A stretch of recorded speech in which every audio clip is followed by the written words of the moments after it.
E aí, pessoal, tudo bem?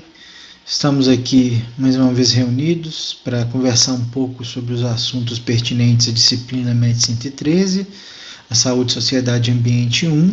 Hoje a gente vai conversar um pouquinho a respeito do capítulo O que queremos dizer com desigualdades sociais em saúde, da professora Rita Barradas Barata. A professora Rita é médica, foi diretora de avaliação da CAPES, é uma pessoa que tem uma discussão bem interessante nesse capítulo, que na verdade é o primeiro de um livro que trata especificamente das desigualdades sociais em saúde, que puxa uma discussão interessante a respeito de um tema que a gente pode chamar de determinantes sociais do processo de saúde e doença. Então, esse capítulo inicial do seu livro traz para a gente a oportunidade de pensar um pouco em como as questões sociais elas estão intrinsecamente ligadas, muitas vezes, à maneira como as pessoas experimentam, né, os processos de adoecimento ao longo de sua vida. E de, mais uma vez, discutirmos a necessidade de pensar em como as questões relativas ao processo de saúde e doença não são apenas fruto de processos biológicos, mas que podem estar intrinsecamente ligados a outras questões, tais como as desigualdades sociais ou mesmo as condições outras experimentadas pelas pessoas que adoecem, né? Ou aquelas pessoas que conseguem manter certo nível daquilo que a gente chama de saúde. Creio que já discutimos um pouco a respeito disso, e outros professores podem já ter com vocês conversado a respeito desse tipo de perspectiva, que saúde não é apenas, desde 1948, pelo menos, a ausência de doença, mas o equilíbrio entre todas as questões que cercam a vida de um indivíduo humano, né? Então, o texto da professora Rita nos oportuniza a possibilidade de pensarmos nesse tipo de questão, né? Ultrapassando as barreiras, vamos dizer assim, da definição biológica do processo de saúde e doença, ok? Então, começando aqui pelo que a autora, né, vem colocando para a gente nesse capítulo, né, ela chama atenção para a maneira como o reducionismo, muitas vezes, que a gente utiliza para tratar questões relativas às desigualdades sociais e sua relação com o universo da saúde, nos leva para terrenos bem perigosos, podemos dizer dessa maneira, né? O reducionismo das desigualdades, como se elas fossem uma mera condição de diferença entre as pessoas, não nos proporciona compreender como elas influenciam de maneira decisiva, muitas vezes, a vida das pessoas em termos do processo de saúde e doença, né? As diferenças entre as pessoas, elas fazem parte daquilo que é mais comum e mais natural da existência humana. As pessoas, felizmente, são diferentes entre si, de diferentes maneiras, as maneiras de entender o mundo, né? As maneiras de enxergar a própria vida e a maneira como o nosso corpo também se apresenta no mundo. Essas diferenças, elas fazem parte daquilo que é a própria natureza humana e não o contrário, né? A gente não pode, no entanto, transformar a nossa natural diferença, a nossa natural diversidade em uma desigualdade. A desigualdade vai ser traduzida em outra coisa. É uma injustiça com relação às oportunidades de acesso àquilo que a gente pode entender como o que é necessário para que possamos viver plenamente, inclusive tendo o quê? Saúde, não é mesmo? Então a professora coloca isso, né? Esvaziar também essa questão do perigo de se esvaziar o conteúdo político, das discussões em torno das diferenças, não, das desigualdades de acesso a direitos sociais, por exemplo, né? Essa é uma questão importante para se pensar. Vamos trazer para o nosso cotidiano de agora, para esse contexto de pandemia, em que uma série de questões estão impactando, né, a saúde das pessoas com uma relação muito direta com suas condições de vida, condições sociais, também condições subjetivas de vida, né? Então, o que a autora coloca aqui é bem interessante para a gente pensar. E assim, ela identifica necessário, né, pensar como essas negligências, né, de reduzir desigualdade e diferença, e não é essa discussão, especificamente no campo da saúde, como isso pode derivar de determinadas perspectivas que são extremamente ou demasiadamente biologizantes da vida. A gente tem que fugir desse tipo de perspectiva, porque ela não consegue explicar totalmente aquilo que é a própria vida. a vida humana especificamente. Então, nos textos passados, nós já discutimos um pouco como as tentativas de se biologizar a vida plenamente, elas nos arrastaram para terrenos muitíssimo perigosos, como a eugenia. Então, aqui mais uma vez, é a oportunidade para a gente seguir pensando, né, na necessidade de levar em consideração outras questões que não apenas essa estritamente do campo biológico, que tem seu lugar, mas que não determinam a vida das pessoas plenamente, né? Ou seja, temos que levar em consideração as questões subjetivas, intersubjetivas, sociais, econômicas, políticas, né, que cercam a vida das pessoas, né? Sem que se analise, né, quando se parte para esse campo da análise meramente biológica, não se analisam a fundo as correlações existentes entre diferentes outros componentes de vida, como acabamos de dizer agora há pouco: economia, gênero, raça, educação, ambiente, dentre tantas outras questões que devem ser levadas em consideração, e tentem sempre pensar naquilo que está acontecendo agora, inclusive com relação ao campo da saúde. E aí, nesse sentido, a autora assim define o conceito de desigualdades sociais em saúde. São as diferenças no estado de saúde entre grupos definidos por suas características sociais, tais como riqueza, educação, ocupação, raça e gênero, raça e etnia, gênero, condições do local de moradia ou trabalho e muitas outras coisas que podemos colocar aí. Todas essas questões influenciam diretamente o tipo de acesso que as pessoas têm ao direito, né, em atendimento em saúde, a compreensão da necessidade do cuidado de si e uma série de outras questões que são importantes para definir os chamados processos de saúde e doença. Não se pode, portanto, confundir diferença com desigualdade, como a gente já mencionou. A diferença faz parte da nossa diversidade natural, a desigualdade não. A desigualdade é produzida por nós. E há diferentes modos de se enxergar essa desigualdade. Muitas vezes a gente pensa na desigualdade apenas como um componente econômico ou socioeconômico, mas as assimetrias elas podem ultrapassar, inclusive, essa referência que é a referência econômica.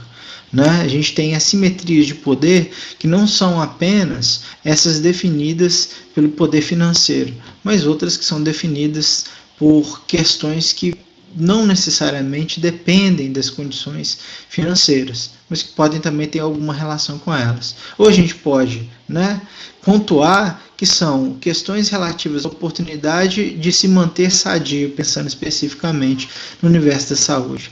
Essas oportunidades de se manter sadio vão variar de acordo com a posição social, com o lugar que ocupa a pessoa em uma determinada realidade, né? Quanto mais desigual a experiência dessa pessoa nessa realidade na qual vive, menor será provavelmente a sua oportunidade de se manter sadio, inclusive em termos de compreender a necessidade de tomar determinados cuidados para si ou consigo, para que se mantenha saudável. Então, ela vai, né, caminhando no sentido de indicar que a discussão em torno das desigualdades não é uma novidade, ela vem de bastante tempo. Podemos colocar fortemente os séculos XVIII e XIX como talvez os nascedores desse tipo de discussão, que se amplia a partir do século XIX por uma série de questões, especialmente aquelas que são decorrentes das contradições do avanço do capitalismo internacionalmente, no momento que o capitalismo industrial, sobretudo, avança, pós-revolução industrial, ali na segunda metade do século XVIII, que tem suas consequências mais evidentes no século XIX e atinge o seu ápice no século XX. Então, essas contradições, obviamente, vão impactar a saúde das pessoas, né, que muitas vezes não têm seus direitos assegurados neste sentido, de garantir a elas a possibilidade de cuidado em relação à saúde. Então, algumas consequências do ponto de vista político são observadas, por exemplo, nas discussões a respeito do direito à saúde. A gente tem estados que entendem o direito à saúde como um direito universal, um direito humano básico, e outros estados que não atribuem o mesmo peso a esse direito. Exemplos clássicos, vamos colocar dois dois lugares que estão ao centro, né? Dois estados que estão ao centro do mundo ocidental, seria a Grã-Bretanha de um lado e os Estados Unidos da América de outro. Na Grã-Bretanha a gente tem o famoso NHS, né, o Serviço Nacional de Saúde, e do outro lado a gente tem o Medicare e se divide em dois braços, mas que é um sistema não universal. O sistema de saúde dos Estados Unidos, ele não tem como propósito dar cobertura universal às pessoas. As pessoas elas têm que pagar taxas mínimas para ter acesso mínimo aos serviços de saúde, e se quiserem ter maiores coberturas, elas têm que contratar serviços privados para tanto. Então, nesse sentido, a gente tem, nos Estados Unidos, atribuição aos indivíduos da responsabilidade de manutenção de sua própria saúde. Do outro lado, na Grã-Bretanha, nós temos o sistema de saúde que é plenamente universal e que coloca como direito humano básico e de responsabilidade do Estado o fornecimento de cuidados em saúde. Papel semelhante exerce aqui o nosso Sistema Único de Saúde, o SUS. Como posições polares, podemos apontar nessas contradições entre os sistemas universal e não universal de acesso ao serviço de saúde, o comportamento político da maioria dos dirigentes de países europeus, por exemplo, que cada vez mais concedem importância à redução das desigualdades sociais em saúde, considerando que os sistemas nacionais de saúde e outras políticas sociais devem ter como principal objetivo o alcance da equidade. Pontuemos algo importante aqui. Equidade não é a mesma coisa de igualdade. É muito confundido, comumente confundido, os dois conceitos. Equidade é quando eu reconheço as diferenças entre as pessoas, né, inclusive diferenças traduzidas em desigualdades, infelizmente, e que eu preciso dar proporcionalmente mais atenção àquelas pessoas que tiveram menos oportunidade, para que elas possam, de fato, se equilibrar.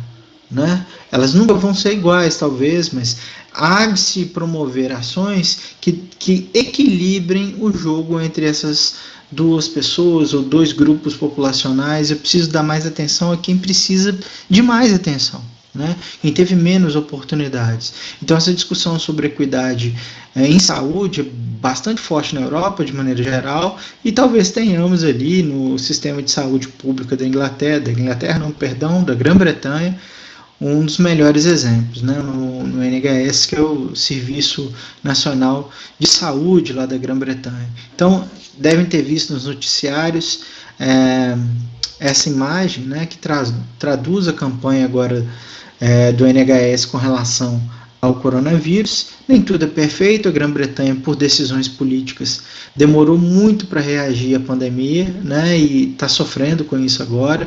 Mas notem, em todas as conferências, entrevistas, etc., que as autoridades públicas têm proferido, têm participado na Inglaterra, que chegam até o noticiário, o NHS é destacado, né?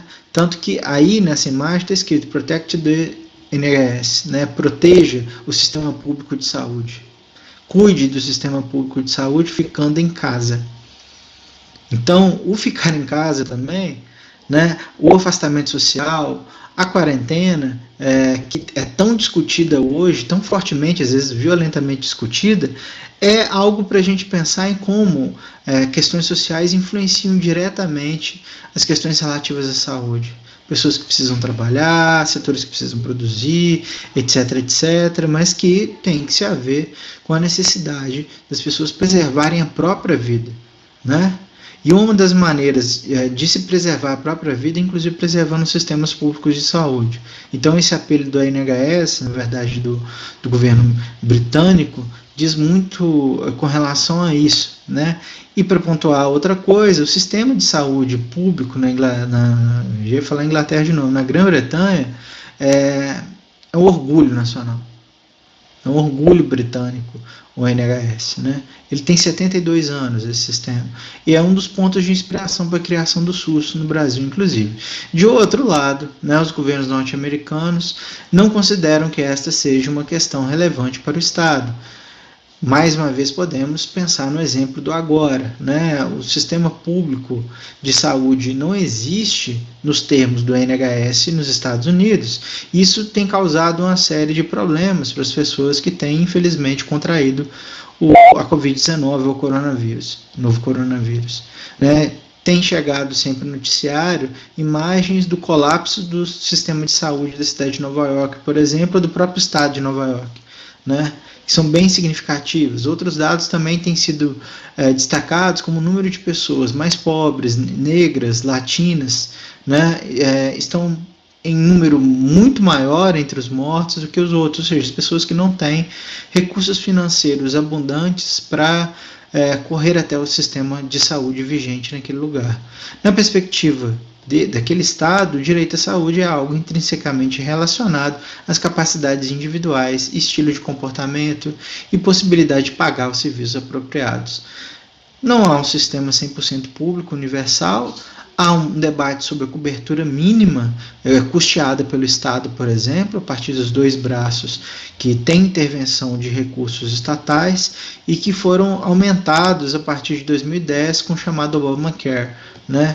E que, enfim, é objeto de disputa política nos Estados Unidos até hoje. O que está acontecendo agora durante a pandemia está despertando um novo debate a respeito da natureza desse sistema de saúde, chamando atenção para a necessidade de universalização de acesso, né? Então aí algumas imagens das pessoas se manifestando com relação a esse aumento da responsabilização estatal com relação a uma pequena parte ainda do serviço de saúde dos Estados Unidos. Via de regra, as pessoas elas têm que pagar, né, por um seguro mínimo, né, o Estado não dá cobertura. As pessoas que estão fora dessa cobertura mínima, se precisarem de digamos assim, de procedimentos que sejam mais complexos, elas vão ter contas caras a pagar, né? Infelizmente. No Brasil, a Constituição de 88 decidiu que a saúde é um direito de todos, universalizou esse direito e esse acesso sem barreiras é uma das marcas do SUS. Tenha problemas ou não, ele é uma conquista inegável em termos de direitos sociais, né? Antes do SUS existir, o acesso a esse tipo de serviço público era bastante limitado no Brasil. Só as pessoas, por exemplo, que pagavam a Previdência Social tinham direito a ir até o sistema público de saúde, né? Onde não existisse, por exemplo, esse tipo de cobertura, porque a pessoa não pagava, porque o serviço não era presente ali no lugar onde vivia, ela tinha que socorrer a entidades filantrópicas. Isso colocava milhões de pessoas fora do sistema. Hoje, todas as pessoas, indistintamente, elas estão dentro do sistema, né? Elas podem ser atendidas por ele, aliás, elas devem ser atendidas por ele, né? Essa previsão constitucional definiu a saúde através de um conceito amplo, que inclui os seus principais determinantes e apontou em linhas gerais os princípios que o Sistema Nacional de Saúde deveria ter.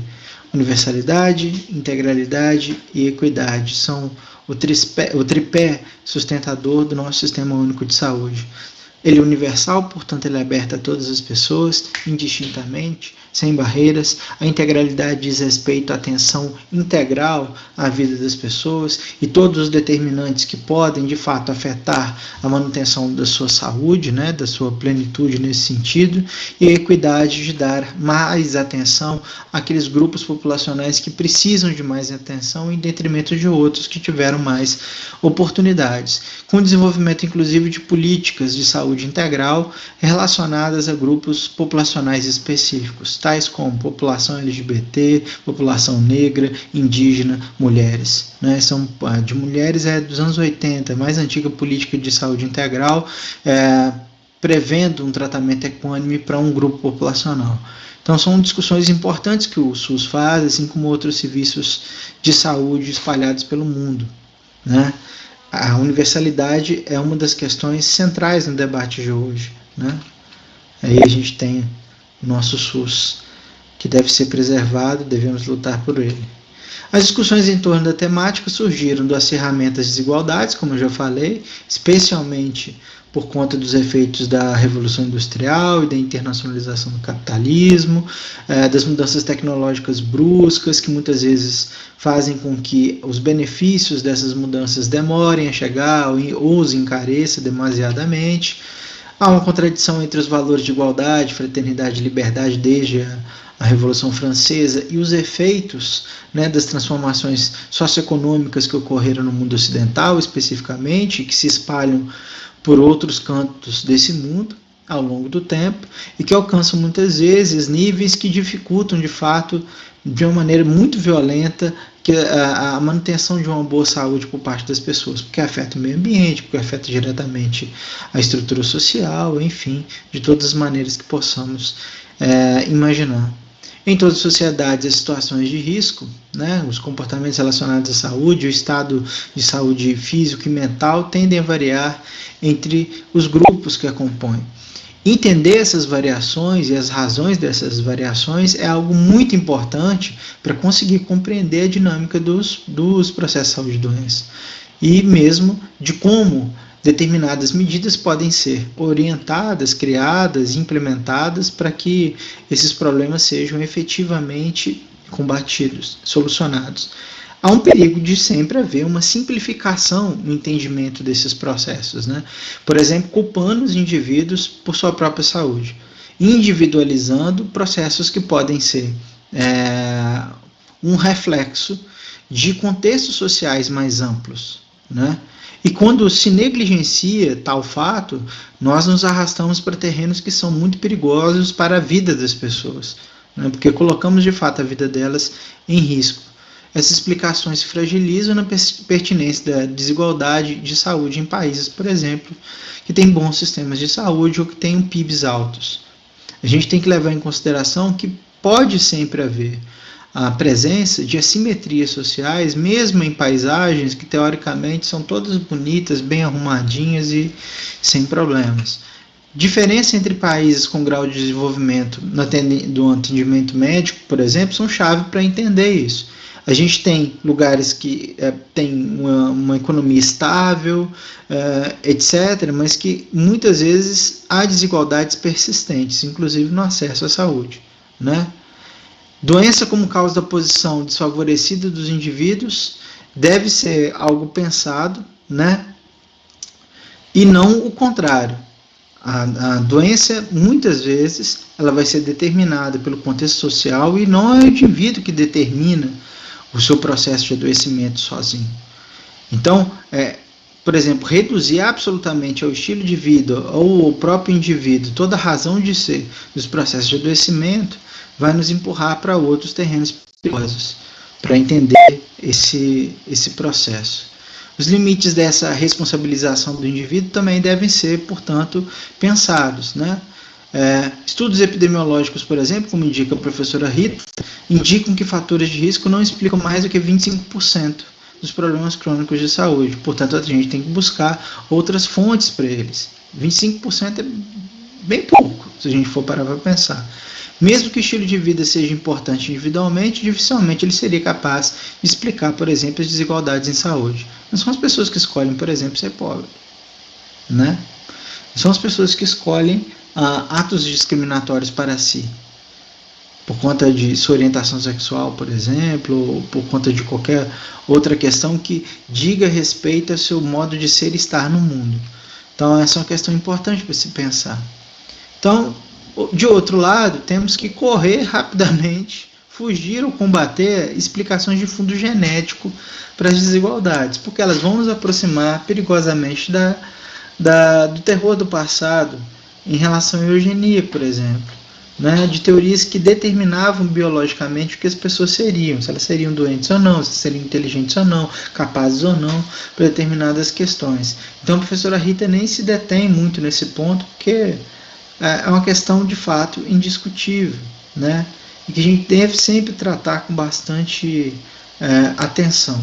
A autora identifica 4 teorias principais para tentar explicar as questões relativas ao processo de saúde e doença em decorrência das desigualdades sociais, que seriam a estruturalista ou materialista, a psicossocial, a determinação social do processo de saúde e doença que tem a sua versão brasileira, e a teoria ecossocial. Cada uma dessas 4 perspectivas de compreensão dessa questão que a gente discute nesse momento são ainda vigentes e consideradas importantes para se pensar as origens desse problema especificamente.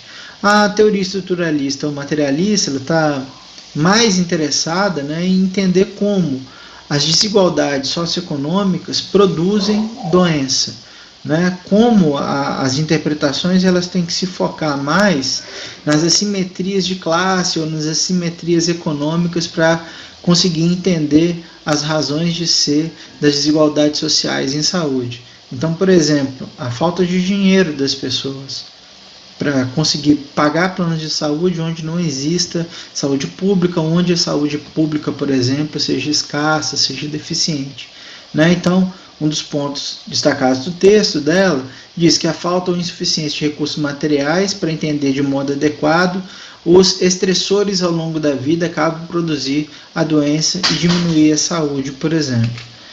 E ainda com relação a essa teoria, a teoria é capaz de explicar grande parte das desigualdades de fato, mas segundo a professora Rita, ela tropeça diante do paradoxo de que nem sempre a riqueza de um país, por exemplo, vai se traduzir num bom serviço de saúde prestado ou num nível, né, alto de manutenção da saúde. Ela chama atenção para quê? Para realidades com PIB alto que muitas vezes têm problemas na expectativa de vida, ou que não conseguem atender todas as necessidades em saúde daquela população, em detrimento de lugares que têm PIBs menores, que são países, por exemplo, considerados pobres, e que conseguem oferecer uma cobertura de atenção em saúde maior do que aquele outro país mais rico. E ela dá exemplos com relação a isso. Se a gente pensar, por exemplo, Cuba e os Estados Unidos, né? Em termos de expectativa de vida, em termos também de atenção que o Estado dá para o serviço de saúde, sendo que são 2 países com realidades econômicas e políticas absolutamente diferentes. A teoria psicossocial, né, ela já dá mais importância à percepção da desvantagem social como fonte de estresse e desencadeador das doenças, né? Então, em termos das pessoas, digamos assim, somatizarem aquilo que representa a desigualdade em sua vida, né? Mas não apenas isso, né? A partir da clara percepção dessas desvantagens que se apresentam na estrutura social de um determinado lugar. Como esse fato leva até a produção das doenças, por exemplo. As pessoas percebem que não têm condição de, por exemplo, até pagar o plano de saúde, isso poderia fazer com que a sua saúde se debilitasse.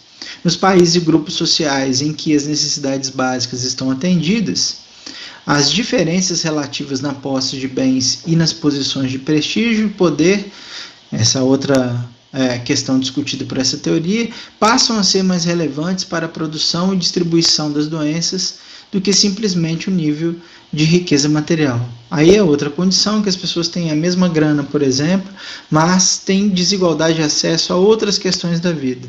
Isso deve ser levado em consideração também. Prestígio e poder são itens que vão ser colocados na pauta da discussão da teoria psicossocial, bem alinhada aí nesse sentido à sociologia do Max Weber. Então, como é que essas distribuições assimétricas que ultrapassam as questões materiais mais básicas, como elas podem influenciar diretamente a vida das pessoas, inclusive na sua saúde mental? Como o reconhecimento social e o prestígio podem de fato influenciar em como as pessoas vão experimentar a própria vida. Pessoas que têm baixo prestígio, por exemplo, mesmo que não tenham condições econômicas ruins, podem ser levadas ao adoecimento a partir dessa perspectiva. E aí há uma discussão sobre a privação absoluta ou relativa de determinados bens, ou seja, geração de desigualdade, uma desigualdade absoluta, que é quando há total falta de condições para as necessidades básicas de tudo, né? E a privação relativa, que é bem diferente disso, que eu tenho condições mais equilibradas, mas me faltam outras questões. Como exemplo aqui privação absoluta, a autora dá para a gente que a esperança de vida na Suécia, que é um país que tem um PIB per capita de 42 mil dólares, é de 80 anos, enquanto Angola, cujo PIB per capita é de 2.800 dólares, a esperança de vida ao nascer é de 40 anos. Então aqui está claro, é uma questão de pobreza absoluta ou de privação absoluta. Quem tem mais consegue oferecer mais, quem tem menos não consegue oferecer muita coisa e, portanto, as pessoas não vão viver tanto. De outro lado, a privação relativa, ela diz respeito que quando se ultrapassa esse limiar de atendimento às necessidades que são básicas para todas as pessoas, as diferenças relativas entre os grupos passa a ser mais importante como aquilo que a gente vai identificar como determinante do processo de saúde e doença. Todo mundo está recebendo mais ou menos a mesma coisa, tem uma vida socioeconômica relativamente parecida, então os outros ingredientes da vida eles passam a ter importância também. Mas se chama a atenção no exemplo aqui em como determinados ingredientes, como a estrutura política, elas vão fazer também diferença, ou seja, qual que é a interpretação política para determinados direitos, como o acesso à saúde. Como exemplo, podemos citar a comparação entre Cuba e os Estados Unidos. Cuba com um PIB per capita de 10 vezes menor que os Estados Unidos, no entanto, apresenta a mesma esperança de vida ao nascer, que é de 77 anos. Está intrinsecamente ligado à formulação do direito à saúde como direito fundamental em um país e como direito relativo em outro. Né? A determinação social do processo de saúde e doença, que é a terceira perspectiva de busca de compreensão das desigualdades sociais em saúde, está centrada na análise dos mecanismos de acumulação de capital e de distribuição de poder e prestígio e bens materiais decorrentes desse acúmulo. A posição de classe e a reprodução social passam a ser vistas como os principais determinantes do processo saúde e doença, né, do perfil da saúde e da doença das pessoas, ou seja, onde a pessoa mora, que trabalho que ela tem, etc. Também não é só a questão do dinheiro, é uma conjunção de diferentes fatores que pode influenciar diretamente na distribuição de saúde entre aquela população de um país específico, por exemplo. A posição de classe e a reprodução social passam então a ser vistas como principais determinantes do processo de saúde e doença. Questão de pobreza absoluta ou relativa, então, passa a ser visto da perspectiva da inclusão ou da exclusão. Né? Essa é uma questão muito debatida para a nossa realidade aqui no Brasil. A exclusão, por exemplo, esse binômio de inclusão e exclusão, coloca todas as pessoas que são excluídas de determinados processos sociais em posição de desvantagem em relação às outras, e isso de fato pode levá-las a desenvolvimento de uma série de problemas de saúde. Os impactos da estrutura social sobre a saúde são pensados por essa teoria nos processos de participação ou de exclusão, por exemplo, dos serviços públicos de saúde. Então, mesmo que a gente tenha um sistema universal, que é o caso do SUS, ainda há processos de exclusão relativos aos serviços públicos de saúde. Essa é uma questão interessante de se pensar. Eu posso ter uma pessoa que é transexual, por exemplo. Duas pessoas transexuais, vamos pensar nesse exemplo. Elas são, porém, apesar de serem ambas transexuais, elas são de classes sociais diferentes. Elas tiveram anos de formação escolar diferente, a quantidade de anos diferente, de tempo de escolarização, elas recebem salários diferentes, etc. Ambas, portanto, estão próximas na condição de sua identidade de gênero, no entanto, estão distantes socioeconomicamente, mas podem passar pelos mesmos processos de exclusão. Não sei se eu estou conseguindo me fazer entender, mas é legal para a gente pensar como é que o processo de exclusão, muitas vezes, eles podem passar assim, em paralelo a outras questões que cercam a vida das pessoas. Então, uma pessoa pode ter grana, muitas vezes, pode ter uma vida materialmente boa, mas ela pode passar por processo de exclusão. No entanto, não podemos negligenciar que aquela outra pessoa transexual que não tem grana, muito provavelmente ela vai sofrer muito mais do que aquela que tem dinheiro. Essa é uma questão muito delicada que deve ser pensada. Né? Muitas vezes isso gera violentíssimos processos de exclusão social. As pessoas, via de regra, não conseguem atendimento nos serviços públicos de saúde, por mais que elas tenham pleno direito a isso.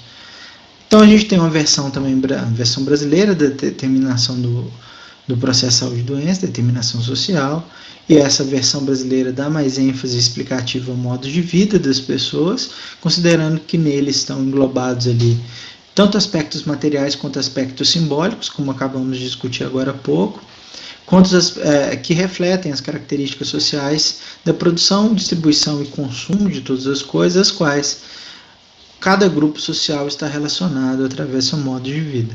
Né? É complexo, se a gente for para pensar. O conceito de modo de vida, nesse caso, reúne em um mesmo marco teórico as condições coletivas dos grupos e os comportamentos dos indivíduos que compõem esses mesmos grupos. Né? Junta ali uma série de fatores para poder entender como eles podem, de fato, influenciar a proximidade dessas pessoas com os riscos relativos à saúde. E aqui a gente tem, por fim, a teoria ecossocial, que chama atenção para os processos de incorporação, no sentido forte do termo, pelos organismos humanos, dos aspectos sociais e psíquicos predominantes no contexto nos quais os indivíduos vivem e trabalham. É um pouco parecido com a teoria anterior, porém um pouco mais ampla. Leve em consideração que não há cisão entre o ambiente, por exemplo, o psiquismo humano, né, as mentalidades, a saúde mental e as questões de fundo socioeconômico, por exemplo. Todas elas estão no mesmo pacote e todas elas concorrem para a manutenção da saúde ou para a aquisição de problemas, que iremos traduzir como doença. Né?